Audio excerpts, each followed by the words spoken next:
Pursuant to House Resolution 691, the gentlewoman from Connecticut, Ms. DeLauro, and a member opposed, each will control 5 minutes. The chair recognizes the gentlewoman from Connecticut. Thank you.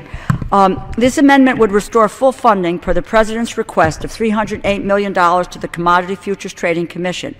The additional $128 million in funds would be raised through the sale of new leases. The current funding level for CFTC sets the Commission up for failure. If the current funding level remains as is, Wall Street will be able to continue the risky manipulation of derivatives that brought on the last collapse. Big oil will continue to enjoy inflated profits every year due to erratic and artificially swollen oil prices. The losers will be the American people, who will pay more at the pump or even worse. At this funding level, the House majority sets up taxpayers to pay for yet another costly bailout of Wall Street. Republican and Democratic experts agree that the CFTC needs to be fully funded.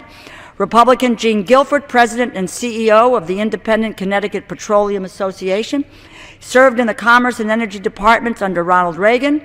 He has said that the funding level for CFTC is, quote, horribly counterproductive. It would, quote, weaken its ability to enforce the oversight laws necessary to protect the American people. According to Brooksley Born, the former chair of the CFTC, the Commission is, quote, desperately in need of additional funding. The budget, she argues, would leave us all vulnerable to future financial crises. According to Gary Gensler, the current chairman of the CFTC, the agency is only 10% larger than it was in the 1990s, even as the futures market has grown to approximately $37 trillion notional. And through the Dodd-Frank reforms, Congress has added oversight of the $300 trillion swaps market, which is even more complex, and increased the number of trades under the jurisdiction by 334% in 2011.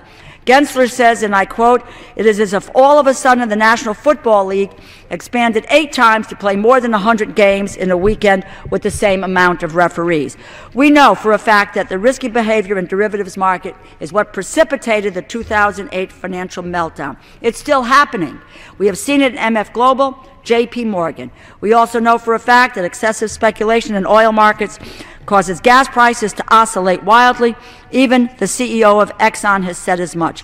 I urge my colleagues to support this amendment to help to make sure that the CFTC has the resources to do the job, and I reserve the balance of my time.